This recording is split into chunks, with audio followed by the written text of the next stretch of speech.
ধনী হতে আল্লাহ পাক নিষেধ করেন নাই, ধনী হতে আল্লাহ নিষেধ করেন নাই, ব্যবসা করতে নিষেধ করেন নাই, ধন সম্পদ আল্লাহ পাক অর্জন করতেও নিষেধ করেন নাই, কিন্তু দুনিয়ার পূজা করতে আল্লাহ নিষেধ করেছেন, দুনিয়ার মোহে ডুবে যেতে আল্লাহ নিষেধ করেছেন। সম্পদ ওসমান রাদিয়াল্লাহু আনহুরও ছিল, কিন্তু সেই সম্পদ তিনি তার প্রয়োজনে যতটুকু লাগতো এতটুকু ব্যয় করতেন, বাকিটা আল্লাহর রাস্তায় ব্যয় করতেন। ওসমান রাদিয়াল্লাহু আনহুর মতো ধনী হতে কোনো সমস্যা আছে? ওর আপত্তি আছে? একটা আমল তার জীবনী থেকে পাওয়া যায়, এটা পড়ে আমার কাছে এত নিজেকে এত ছোট মনে হচ্ছে যে কাশ যদি এই আমলটা আমি করতে পারতাম। বলে দেব, চেষ্টা করছি যে করার, আপনারাও করার চেষ্টা করুন। উসমান রাদিয়াল্লাহু আনহু ধনী ছিলেন কিনা, তো নবীর কাছে গিয়ে বলছেন যে আমার ধন সম্পদ খুব বেশি বাড়ছে, ইয়া রাসূলুল্লাহ আপনি সম্পদ একটু কমানোর দোয়া করেন তো আমার জন্য। চিন্তা করা যায় মানুষ এমন দোয়া কেউ করবে এই যুগে? আচ্ছা, নবী সাল্লাল্লাহু আলাইহি ওয়াসাল্লাম বললেন তুমি উটের পিঠে, গাধার পিঠে খাওয়া দাওয়া করো, ঠিক আছে, খাওয়া দাওয়া করো। তো তিনি খাওয়া দাওয়া করেন। এখন কয়দিন পরে, কয়দিন বলতে কতদিন আল্লাহ ভালো জানেন, তিনি এসে বলছেন ইয়া রাসূলুল্লাহ আমার তো সম্পদ আরো আগের চেয়ে বাড়তেছে দেখি, আপনি কি দোয়া করলেন? সম্পদ তো আরো বাড়া শুরু করেছে এখন।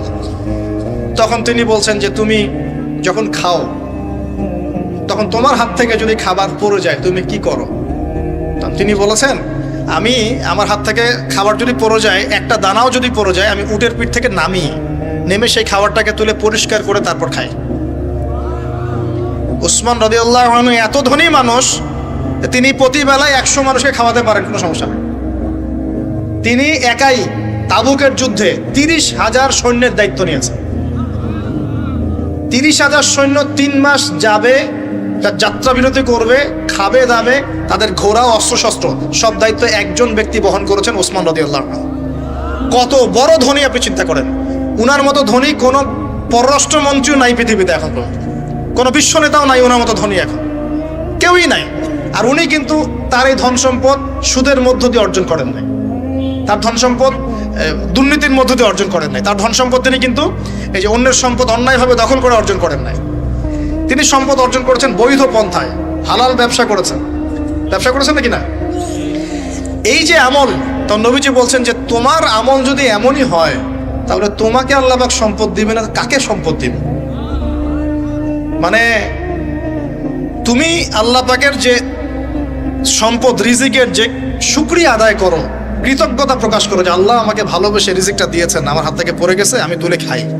এই যে আল্লাহ পাকের নেয়ামতের প্রতি তোমার যে শ্রদ্ধা, যে সম্মান, এর শুকরিয়া স্বরূপে আল্লাহ পাক তোমাকে এরকম সচ্ছল বানায় দিচ্ছেন, আর তো কিছু করার নাই। তো উসমান রাদিয়াল্লাহু আনহুর মতো ধনী হতে কোনো সমস্যা আছে? তিনি কৃপণ ছিলেন না, তিনি আল্লাহ পাকের নেয়ামতের শুকরগুজার ছিলেন। ভুল ব্যাখ্যা নেবেন না, তিনি আল্লাহ পাকের নেয়ামতের শুকরগুজার ছিলেন। আমরা আল্লাহ পাকের নেয়ামতের শুকরিয়া আদায় করবো ইনশাআল্লাহ, এবং যা রিজিক আল্লাহ আমাদেরকে দিয়েছেন এতে সন্তুষ্ট থাকবো ইনশাআল্লাহ, এবং হালালভাবে চলার চেষ্টা করব। আল্লাহ পাক আমাদেরকে ধন দিলে সেই ধন সম্পদ যতটুকু আমার পরিবারের জন্য প্রয়োজন, বাড়তিগুলো আমরা আল্লাহর পথে দান সাদাকা করবো ইনশাআল্লাহ। আল্লাহ পাক আমাদের সবাইকে আল্লাহর রাস্তায় দান করার তৌফিক এনায়েত করুন, আমিন।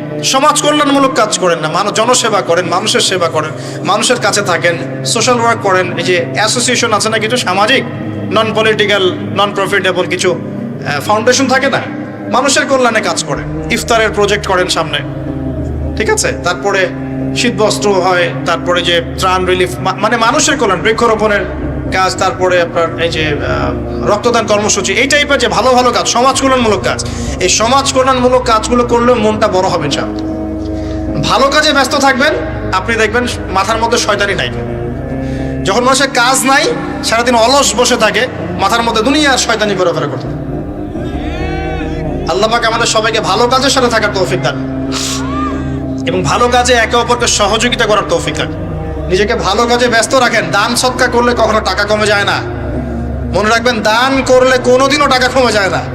আপনার দানের টাকা ঘুরে ফিরে আপনার কাছে আসবে, বুঝতে পারছেন না? আপনার দানের টাকা ঘুরে আল্লাহ আপনার কাছে ফিরাই দিবে। কিভাবে ফিরাবেন সেটা আল্লাহর দায়িত্ব। আমি কি বুঝাবো কিভাবে ফিরাবেন? বুঝবেন, একটু বোঝানোর চেষ্টা করবেন। অর্থনীতি কিন্তু কঠিন, সহজ করে বোঝানোও কঠিন, সবাই সহজ করে বোঝাতেও পারবে না। আমি একটা পয়েন্ট খালি বুঝাই আপনাদেরকে, বোঝেন, চেষ্টা করেন। মনে করেন আপনাদেরকে অর্থনীতি বুঝাই, এগুলো আমাদের সাবজেক্ট ছিল, আর তখন আমরা আসলে অর্থনীতি কিছুই বুঝতাম না। তারপরে যখন কোরআন হাদিস পড়া শুরু করলাম তখন দেখলাম যে ও আচ্ছা, ব্যাপার তো খুব সহজ। সহজ জিনিসটাকে এত কঠিন করা হয় কেন? দেখেন কিরকম, মনে করেন একটা বাজার, আপনি দেখেন বাজার আছে কি? আচ্ছা, এই বাজারের মধ্যে ধরেন 100 ব্যবসায়ী আছে, আর ব্যবসায়ীরা ব্যবসা করে। আল্লাহ পাক ব্যবসা হালাল করেছেন না হারাম করেছেন? হালাল ব্যবসা। ব্যবসায় একটা 10 টাকার পণ্য আপনি চাইলে 30 টাকা, 40 টাকা, 50 টাকা, 100 টাকা বিক্রি করতে পারবেন কি না? পারবেন। মার্কেটের একটা ফিক্সড প্রাইস থাকে, মার্কেট প্রাইস, এটাকে বলে মার্কেট প্রাইস, যে একটা দাম নির্ধারণ করা হয় যে আমরা এই দামে সব সেল করবো, তাই না? আচ্ছা, আর ব্যবসায়ীরা ব্যবসা করছে, ব্যবসায় লাভও আছে লসও আছে, ঝুঁকিও আছে, লাভও হতে পারে লসও হতে পারে। এখন ব্যবসা করার সময় দেখা গেল যে এক ভাই লাভ করলো আর এক ভাই লস করলো, এমনটা হয় কি না? আচ্ছা, আল্লাহ পাক এখানে কি করেন জানেন? এই বাজারের মধ্যে যে সম্পদগুলো আছে, অর্থ সম্পদ, আপনারা যেটা কারেন্সি বলেন, এগুলো আল্লাহ রাব্বুল আলামিন হাত থেকে হাতে ঘোরাতে থাকেন। আজকে আপনার হাতে, কালকে তার হাতে, কালকে তার হাতে, পরশু আরেক ভাইয়ের হাতে। এই সম্পদ বাজারের মধ্যে ঘুরতে থাকে। বাজারটা হতে পারে সমাজ, হতে পারে রাষ্ট্র, হতে পারে বিশ্ব। ভালো করে বোঝেন, ছোট পরিসরে হতে পারে সমাজ, হতে পারে রাষ্ট্র বা বিশ্ব। আল্লাহ পাক সম্পদটা সার্কুলেট করেন, ঘোরাতে থাকেন। আজকে তার হাতে, কালকে তার হাতে, কালকে তার হাতে, এভাবে সম্পদ ঘুরতে থাকে। লাভ লসের রিস্ক আছে, কেউ লাভ করে, কেউ লস করে। এভাবে সম্পদ সার্কুলেট হতে হতে হতে আল্লাহ পাক যাকে ইচ্ছা ধনী বানান, যাকে ইচ্ছা গরিব বানান।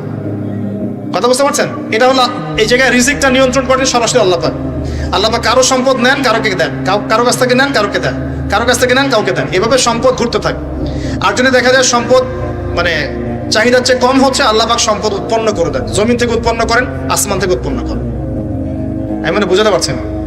এরপরও যদি দেখা যায় যে সমাজে সংকট হলো, অন্য সমাজ থেকে আমদানি করতে হয়। যদি একটা রাষ্ট্রের সংকট হচ্ছে, অন্য রাষ্ট্র থেকে আমদানি করতে হয়। এভাবে একটা সিস্টেম চলে, ইসলামিক সিস্টেম। এখানে ব্যবসা হচ্ছে মূল।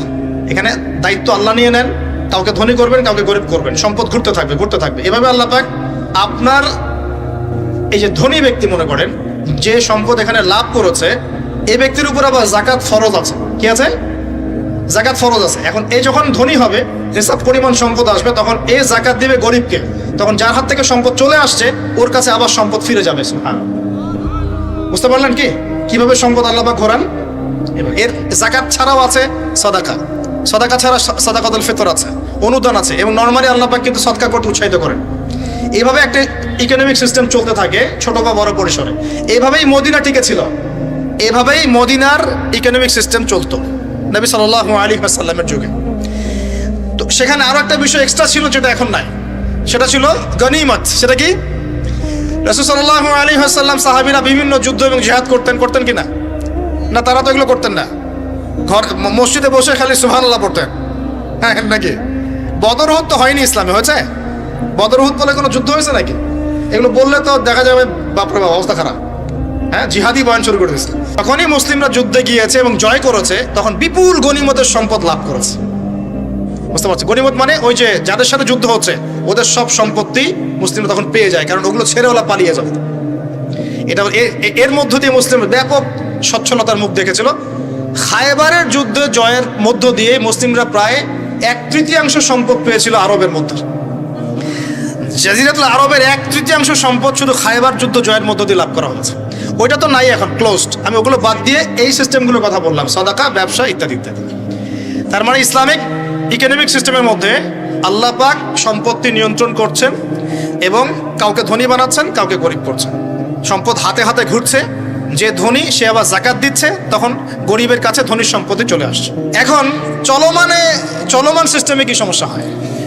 যখন আপনি ব্যবসাটাকে গুটিয়ে নিয়ে সুদটাকে প্রাধান্য দিচ্ছেন, মানে সুদের মধ্যে কি লাভ লস দুটা রিস্ক আছে, ঝুঁকি আছে কোনো?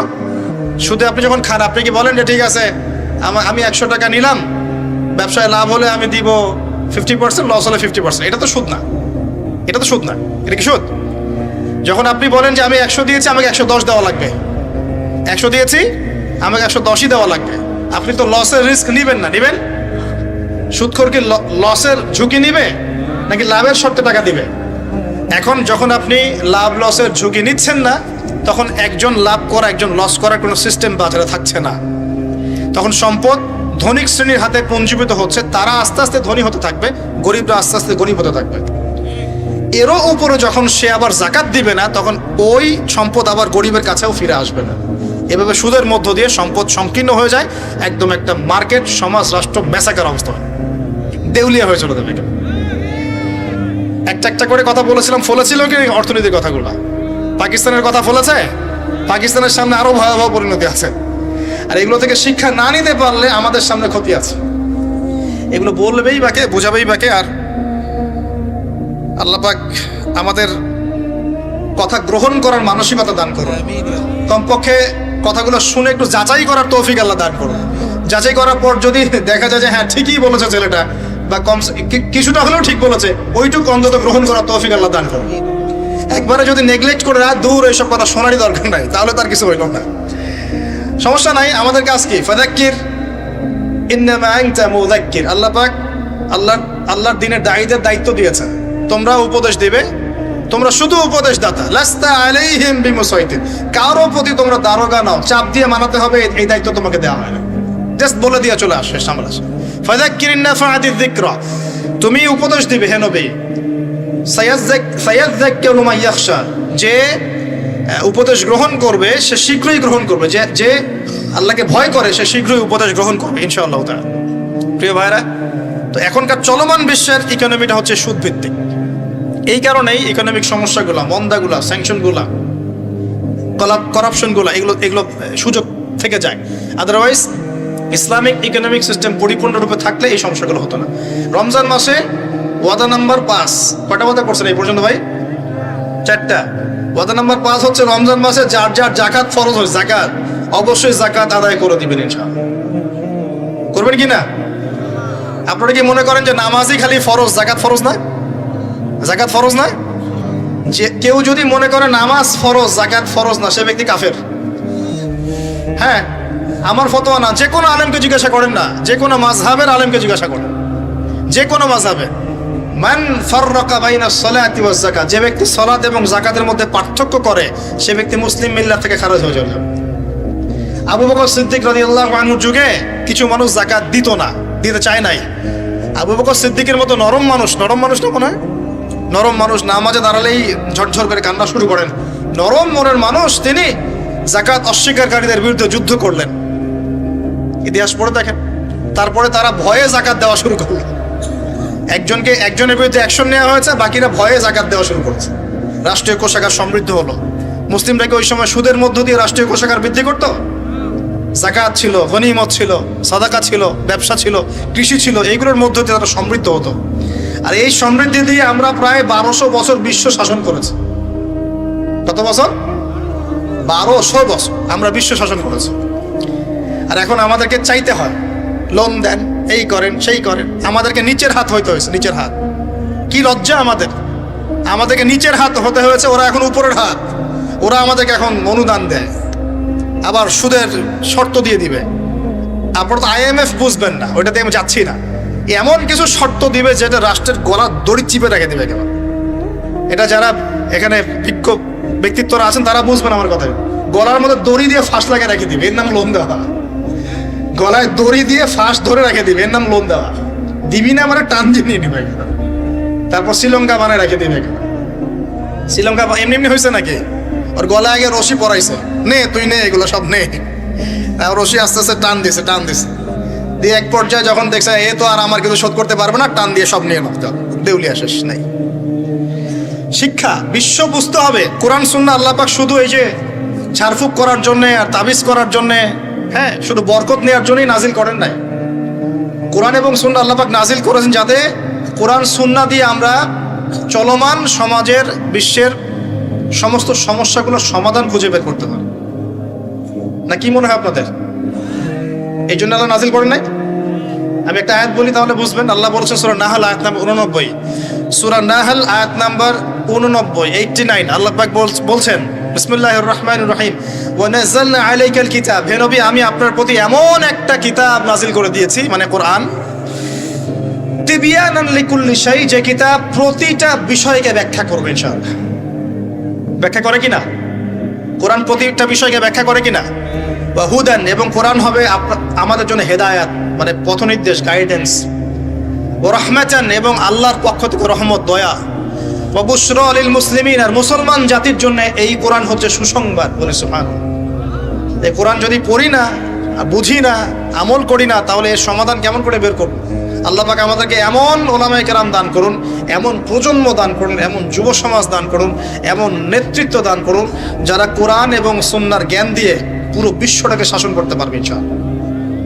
আল্লাহ পাক, আমি দোয়া করি আল্লাহ পাক আমাদের ঊর্ধ্বতন কর্তৃপক্ষ সহ সবাইকে এমন হেদায়েত দান করুন, যে হেদায়েতের আলোকে তারা কোরআন সুন্নাহর কাছে এমনভাবে আত্মসমর্পণ করবে যে ওই হেদায়েতের আলো নিয়ে, ওই আলোর মশাল নিয়ে ইনশাআল্লাহ বিশ্বটা জয় করবে ইনশাআল্লাহ। এমন প্রজন্ম আসবে ইনশাআল্লাহ, যদি এই এস্টিমেশনগুলা, প্রেডিকশনগুলা ফলে, এরকম প্রজন্ম যে আসবে এটাও একদিন ফলবে ইনশাআল্লাহ। তাহলে আমরা নিয়াত করতে পারি কি, 7 নাম্বার ওয়াদা করতে পারি যে আমরা সবাই কোরআন এবং সুন্নাহর ইলমটা অর্জন করব ইনশাআল্লাহ। কমপক্ষে বেসিক কিছু জ্ঞান অর্জন করব ইনশাআল্লাহ। আমি বলছি না যে সবাইকে মুফতি হওয়া লাগবে, সবাইকে দায়ী হতে হবে, সবাইকে একদম মুফাসসির হতে হবে, এটা জরুরি না, এটা মানুষ পারবেও না। কিন্তু কমপক্ষে ইসলামের বেসিক জিনিসগুলো কি আমরা শিখতে পারি না ভাই? এটা শেখার জন্য কি খুব কষ্ট করতে হবে? আল্লাহ পাক আমাদের সবাইকে খাস নিয়াত করার তৌফিক দান করুন, খালেস নিয়াত করার তৌফিক দান করুন।